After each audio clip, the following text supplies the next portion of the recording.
नमस्कार. महाराष्ट्रातील विविध क्षेत्रातील बातम्या झटपट आपल्या मोबाईलवर पाहण्यासाठी लगेचच सबस्क्राईब करा राष्ट्रशक्ती लाईव्ह न्यूज आणि सोबत बेल आयकॉन प्रेस करायला विसरू नका.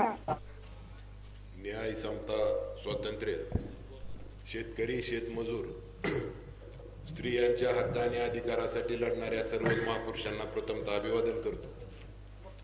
आज या ठिकाणी ऊस परिषदेच्या निमित्तानं या गादीगावच्या क्रांतिकारी मैदानात जमलेले व्यासपीठावरील सर्व शेतकरी नेते आणि समोर उपस्थित असणारे शेतकरी बंधूंनो, सोलापूर जिल्हा हा खऱ्या अर्थाने ऊसाचं क्षेत्र असणारा किंवा साखरेचं उत्पादन असणारा जिल्हा, परंतु या सोलापूर जिल्ह्यामध्ये चळवळ खऱ्या अर्थाने 10-12 वर्षापूर्वी होती ती कुठेतरी थंड होत आहे.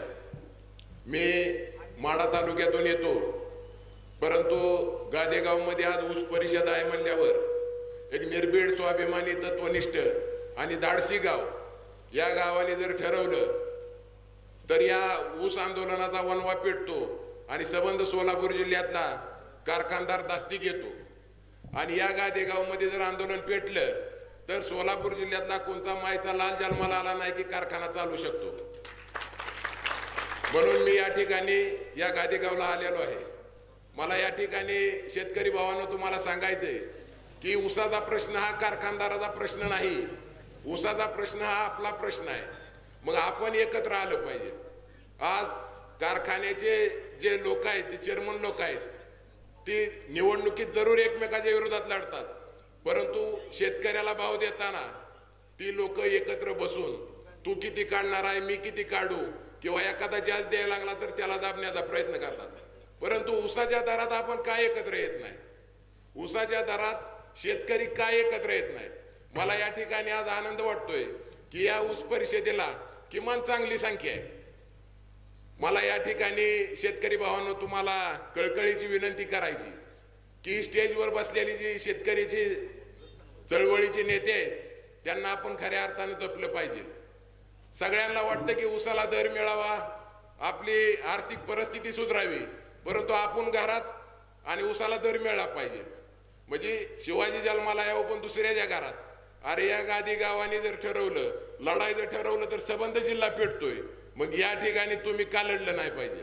मला या ठिकाणी मी मगाशी आल्या बाहेर बसलो त्यावेळेस बरीच लोक सांगायची की आमच्या गादेगावचा इतिहास हा लढणारा इतिहास आहे. आम्ही या ठिकाणी जर ठरवलं तर कुठलीही क्रांती आम्ही करतो. म्हणून मला या ठिकाणी येताना खूप आनंद झाला. मला या ठिकाणी तुम्हाला सांगायचंय मित्रांनो की छत्रपती शिवाजी महाराजांचं नाव घेऊन ही लोक सत्तेत येतात. छत्रपती शिवरायांनी सांगितलं की शेतकऱ्याच्या भाजीच्या देठाला हात लावू नका, परंतु हे कारखानदार आपल्याला लुटतात.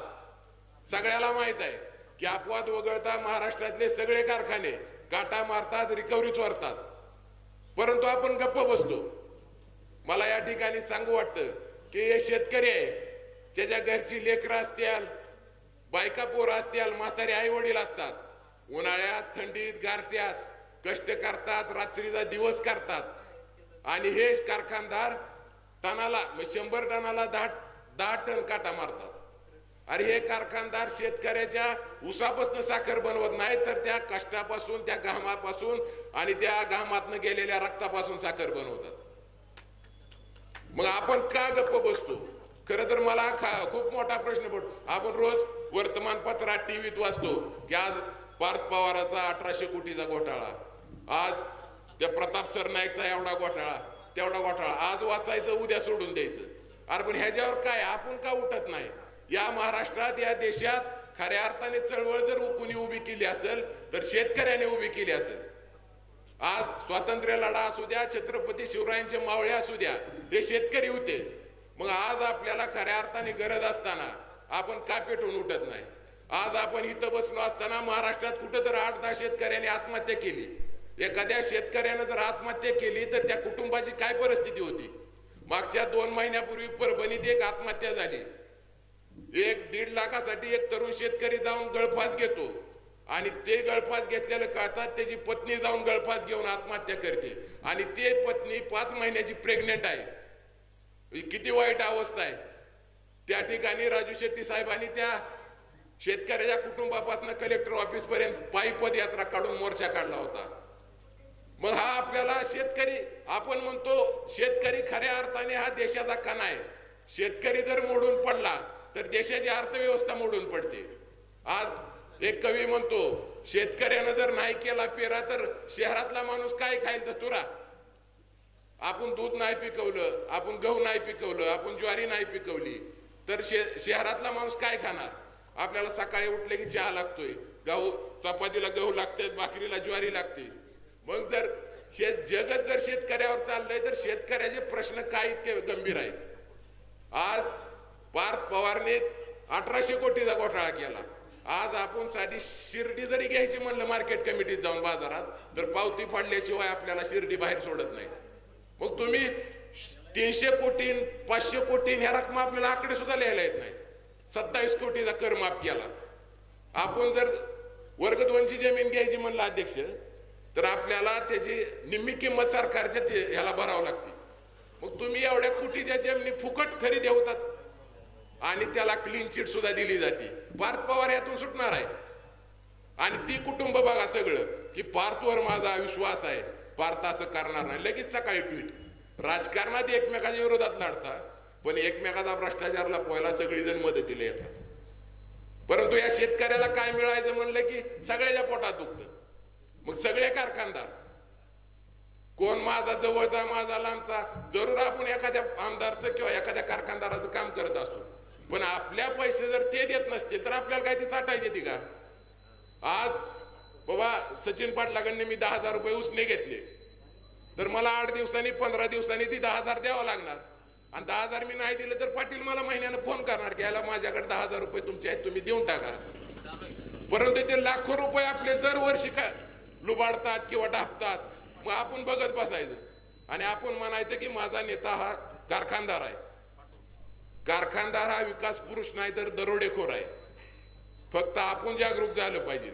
आपण जर एकत्र झालो, आपण जर लढलो, आपण जर रस्त्यावर उतरलो तर कुठलाही कारखानदार आपल्या पुढे टिकणार नाही. परवा मी त्या ओमराजे निंबाळकरांची एक बाईट ऐकली की शेतकऱ्यानं जर ठरवलं की बाबा ऊसाला कोयता लावून देणार नाही, आमचा भाव सांगन मगच कोयता लावून देतो, तर कोण कारखानदार तुमचं बळस ऊस तोडणार आहे. त्यांना आधी भाव द्या सांगावं लागेल की बाबा मी 4,000 देतो, मी 3800 देतो, मी 3500 देतो.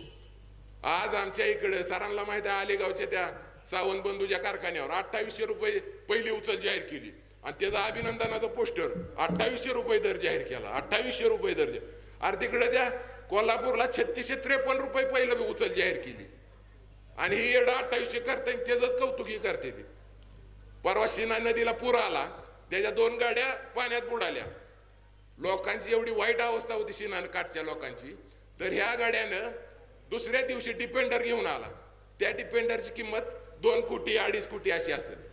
अरे कुणाचे पैसे आहेत, तो भाव बी देत नाही, ती बिलं बी थांबवते 4-4 महिने. मग आमचे सरांनी एक आंदोलन केलं तिथं, म्हणजे आपलेच पैसे थांबवायचे. कोट्यावधी रुपये थांबले की त्याचं व्याजावर यांनी आईश करायची. लोकांचे पैसे, अरे आपल्याला एखाद्या वेळेस पैसे लागले तर आपण किडूक मिडूक बँकेत जाऊन मोडतोय, एखाद्या सावकाराकडे जातोय, कदा 10,000 20,000 लागणार. पण आपली लाखो बिलं, त्याची किंमत पुन्हा सगळ्याची धरून धरलं तर कोटीत होती, ती बिलं थांबवली जातात.